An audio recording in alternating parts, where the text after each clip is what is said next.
Manx Radio's Update with Beth Espy.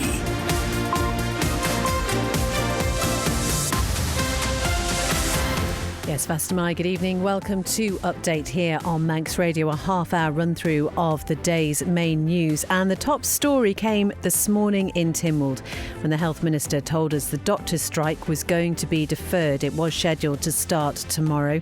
The British Medical Association and Manx Care have reached a new deal. We'll have more on that shortly.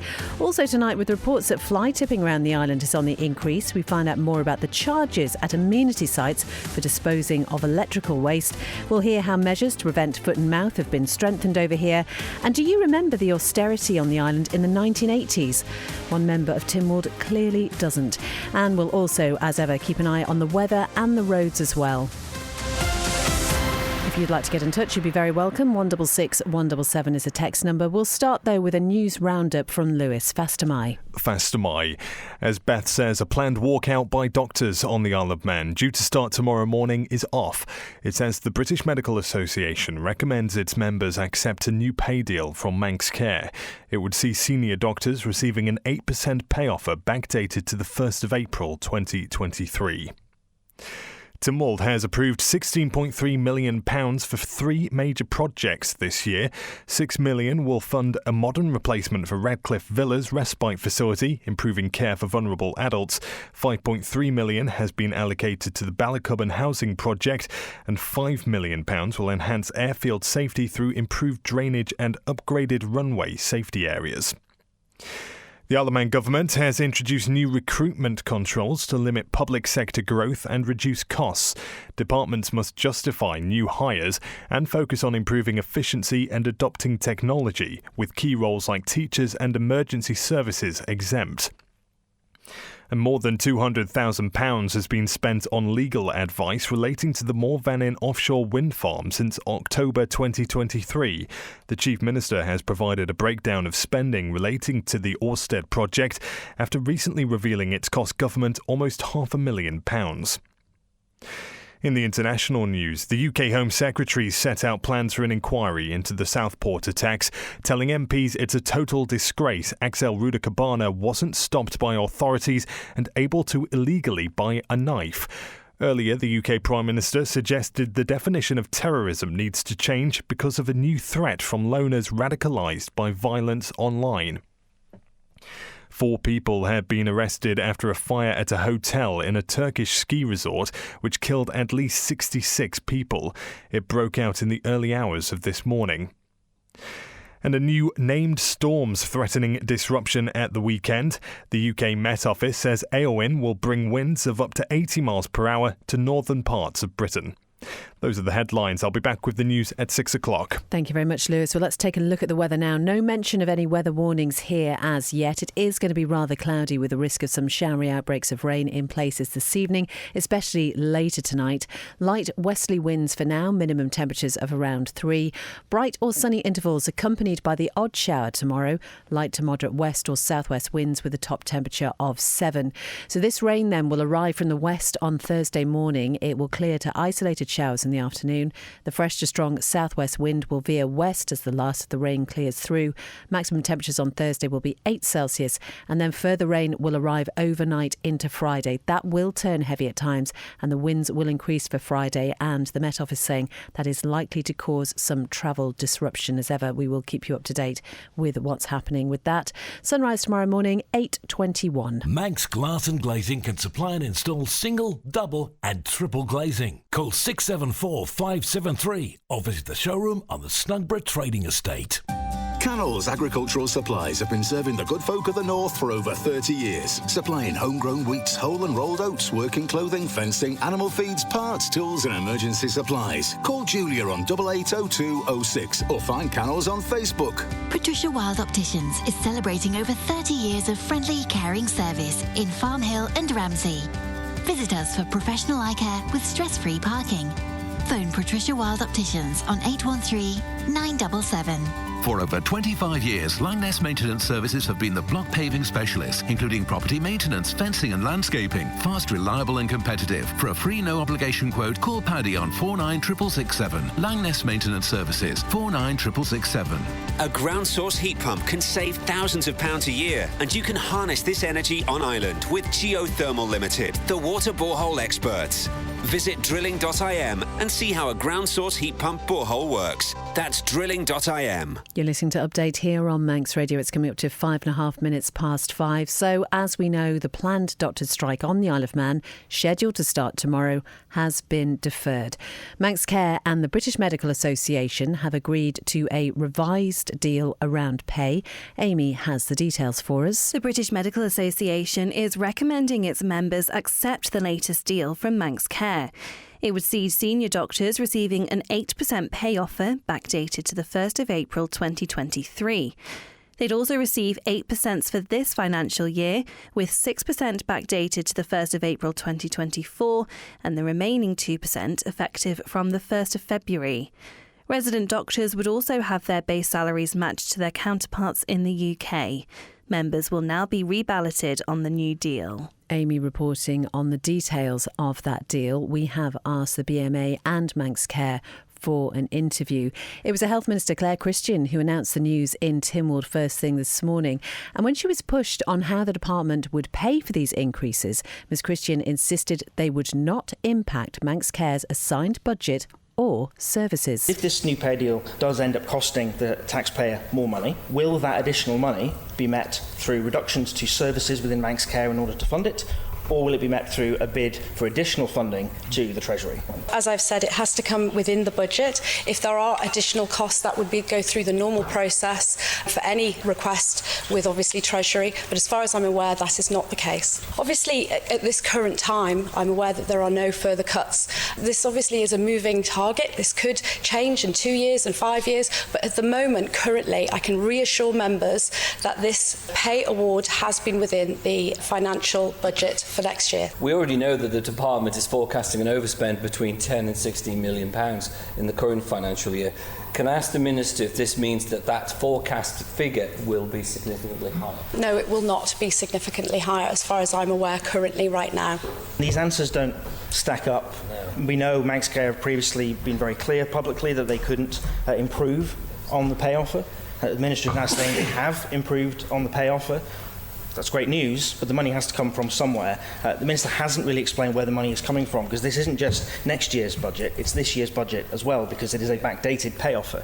So somehow we've moved from a position where we're going to be £16 million overspent to now the Minister saying she's not going to come back to Tynwald and ask for more money because it can be dealt with within the existing budget. So which of these statements is accurate? Because the Minister is contradicting herself every time she opens her mouth. Obviously the details of how this has been awarded will come out, and I can assure honourable members that obviously there's a lot more behind what I'm saying in terms of the detail about job planning, etc., PAs. It's really important that those nuances are worked with the BMA so that a joint statement can come out. Honourable members will hopefully appreciate that I'm giving them up-to-date information. I'm really pleased that I've been able to do that today. Avoiding strike action has been really, really important for the department. Also, and I hope honourable members will agree with me, that making sure that our staff here on the Isle of Man have parity with that in the UK is essential. So aside from that, as I said, it has to come within budget. We obviously, our DHSC and Manx Care are responsible for that budget, and I will be working closely with them to ensure that. That's the Health Minister, Claire Christian, being questioned in Tynwald this morning. So no doctor strike tomorrow. If you haven't been contacted yet about your health appointment, if you had one scheduled for tomorrow or Thursday and you haven't heard anything, then assume that it is going ahead and go along as normal. Any ones that were cancelled, Manx Care will be in touch to reschedule them. Tynwald ongoing at the moment. As we heard in the news, Lewis told us that Tynwald has approved £16.3 million for major projects in 2025. 3 of them, £6 million for a modern replacement for Radcliffe Villa's respite facility. That's improving care for vulnerable adults.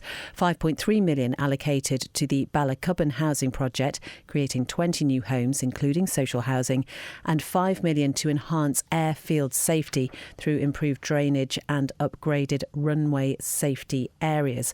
The Department for Enterprise has also unveiled a new strategic air services policy that's aimed at boosting the Isle of Man's air connectivity. Now, this outlines plans to secure reliable and frequent services, balancing the open skies approach with targeted government intervention. Core routes to London, Liverpool, Manchester and Dublin will remain a focus, we're told, alongside expanding regional links to support residents and visitors. Infrastructure Minister Michelle Hayward, in delivering this, said there were no quick fixes to air connectivity. Just some of the things that have been discussed in Tynwald today. We'll have much more about those on the Manx Radio website and on our programmes in the coming days. Now, yesterday we had a few messages into Man in Line about fly tipping and the price of removing electrical applications at the amenity sites around the island. Now, we contacted the Western Civic Amenity site and we've asked for an interview. We're waiting to hear back when that will be. But the manager, Mike Rose, was able to give us some information which we can share with you. The site is charged under the new Waste Electrical and Electronic Equipment contract. This is organised, we're told, by the DOI at £490 plus VAT per tonne. It's estimated the site could possibly process around 80 tonnes of electrical waste in a year, so that's additional costs of more than $50,000 annually. Mike Rose says they don't like to inflict charges on anyone, however the costs to them are very high. I should say at this point the Department of Infrastructure has told us it undertakes the tender process for the disposal of such waste, and the island's 4 civic amenity sites then choose whether to accept that or seek their own alternative.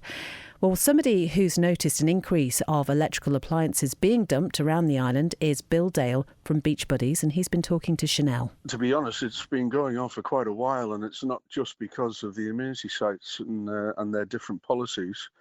We've noticed fly tipping pretty much everywhere.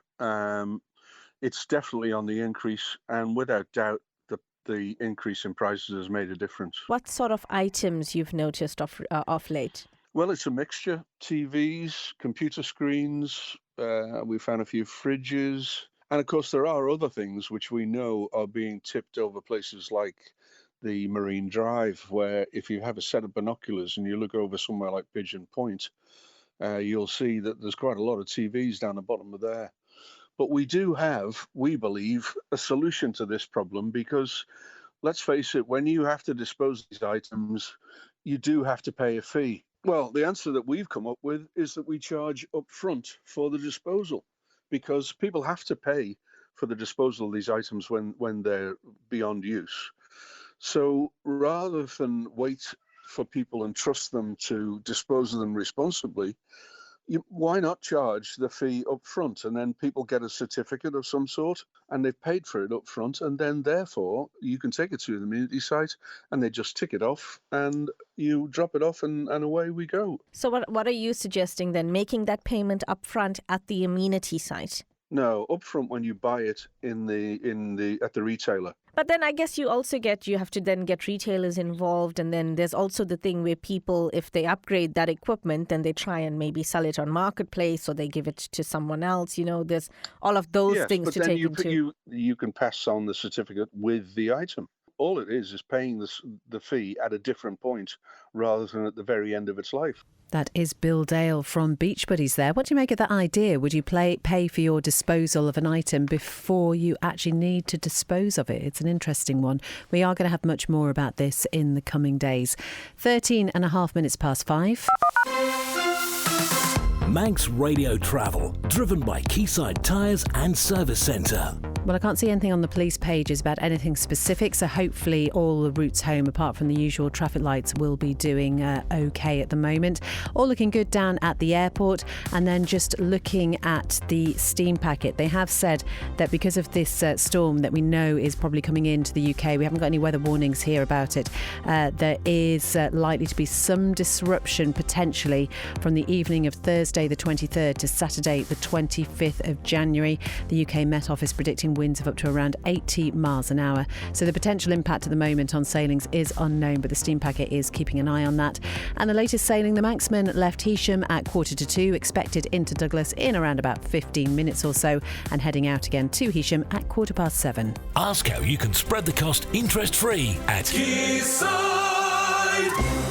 It's coming up to 5:15. The Department of Environment, Food and Agriculture has strengthened measures to prevent foot and mouth disease from reaching the Isle of Man. Now, this comes as Germany reported one confirmed case there last week. The department here has updated legislation which aligns with the UK, banning the commercial imports of cattle, sheep, pigs, deer, buffalo and their products. Well, Lewis has been talking to the island's Chief Veterinary Officer, Dr Amy Beckett, about why these measures have been put in place now. Foot and mouth disease is a disease of animals. It can make them very unwell, cause them to stop eating due to them getting ulcers in their mouths often, and also lameness. So it can be a real welfare issue for farm animals. So it affects pigs and cattle and sheep and goats would be the main species on the Isle of Man that would be affected. It's a notifiable disease, but it doesn't affect humans and there's no concern for human health, so food from those animals is safe to eat. Tell us about this latest outbreak and why it's important that we hear about even a single case being reported, say, somewhere in Europe. Yeah, I mean, the outbreak in Germany is a bit of a shock for everybody. It's an outbreak in water buffalo. We've not had outbreaks in Europe for a significant amount of time. It's obviously a concern about where it's come from, and it's a concern that the outbreak is not spread elsewhere. So it is highly transmissible, and unfortunately it can be spread from one animal to the next via food as well. So that's why we've put restrictions in place regarding the import of certain food products from Germany.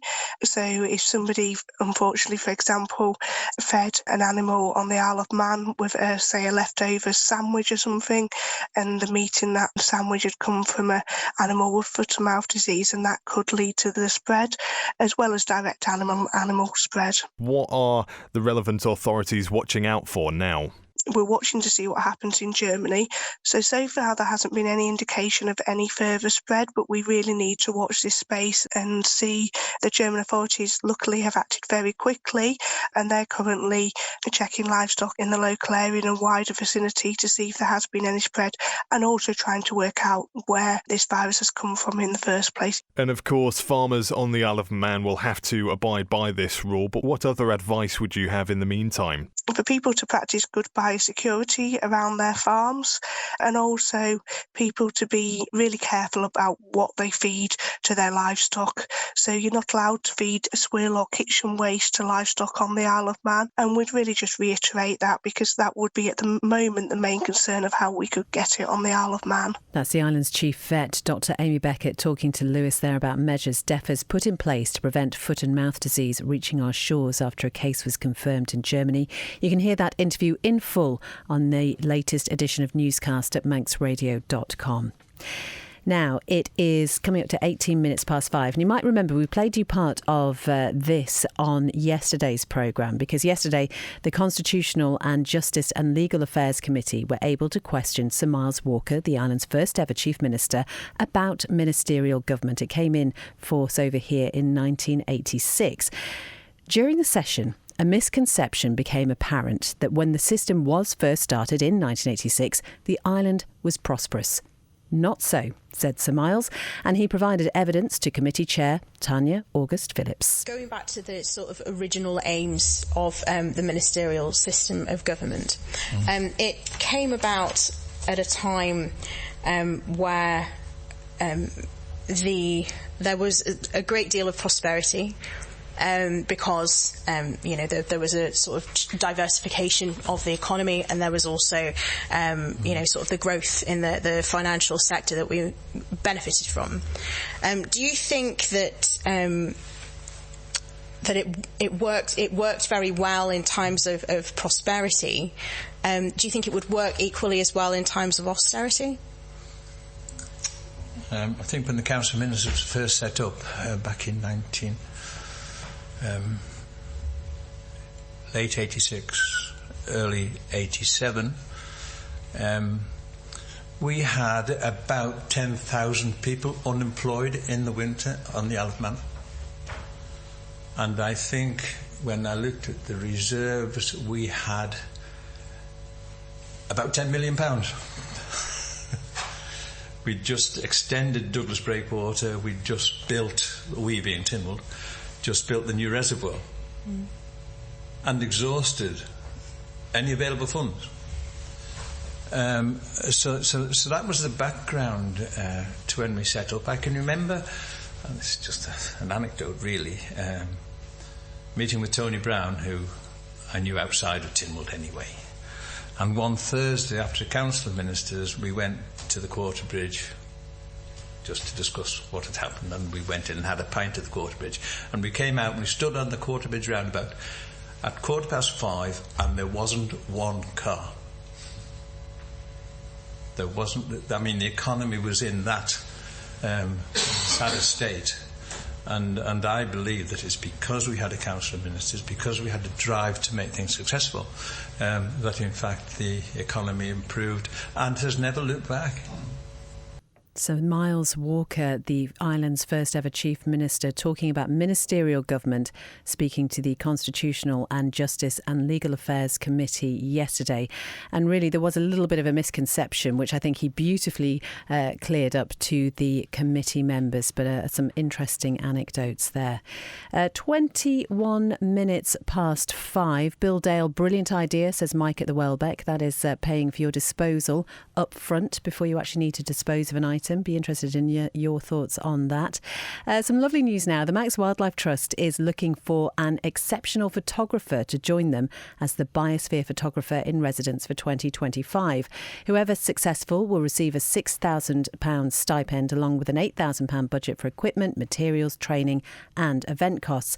And what they'll do is work with MWT to create a lasting legacy of photographic art that really celebrates the island's nature, culture and community.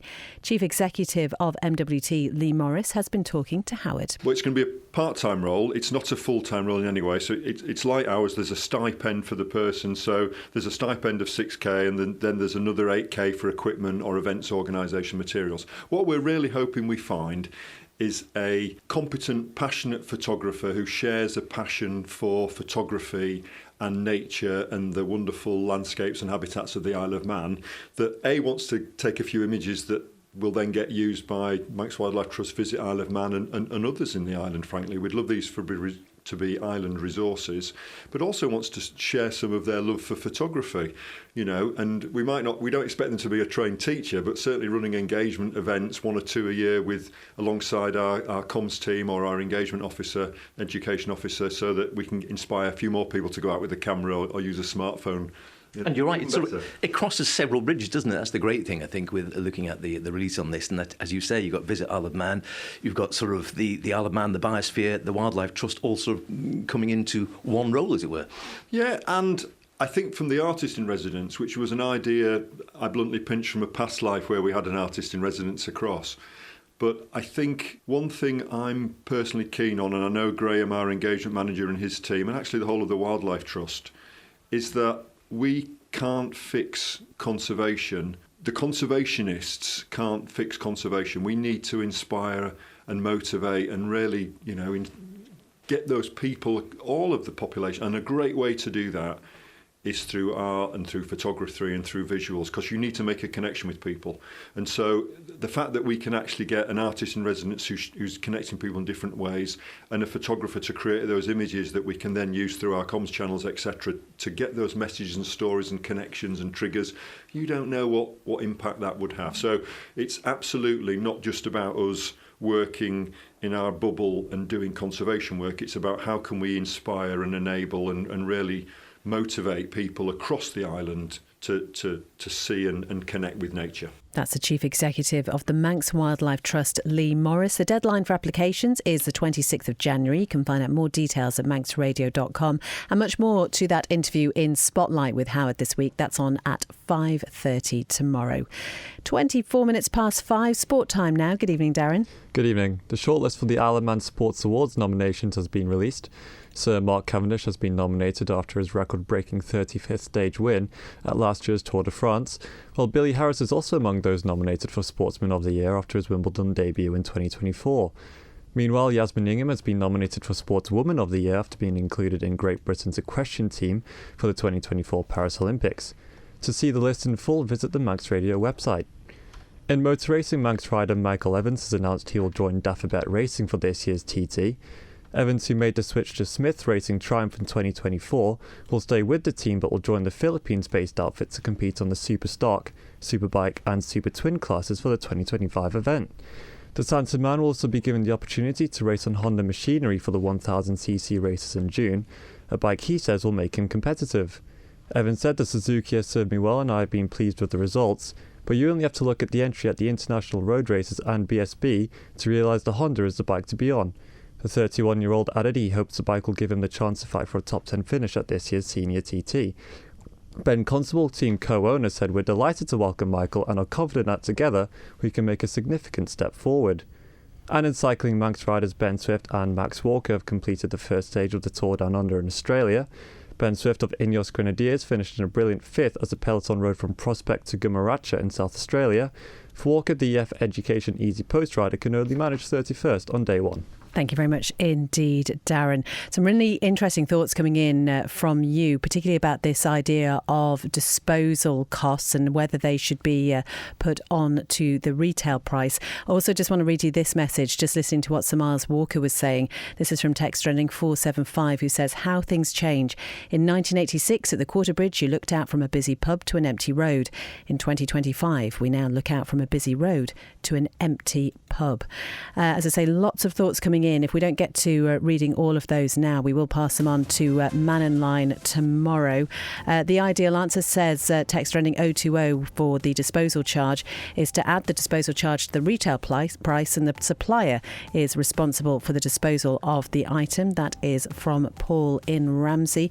And Roger says the WEE directive is the money paid as part of the sale purchase for the disposal at the end of the electrical item's life.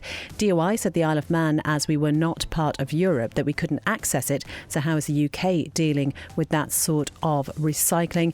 And just a final text here from text ending 238 says, "I don't think putting the cost of disposal onto the retail price would work. Imagine paying something like £40 extra now to dispose of something at an undefined date in the future. If you didn't dispose of it for, say, 20 years, the cost for disposal could be over £100 and will not cover the future costs the amenity sites are charged." Thank you so much for all your comments and contributions there. Stay tuned to Manx Radio. Coming up next, it's an Island Life special, The Night Sky in 2025. We'll be back with update at the same time tomorrow. Take care. Bye-bye.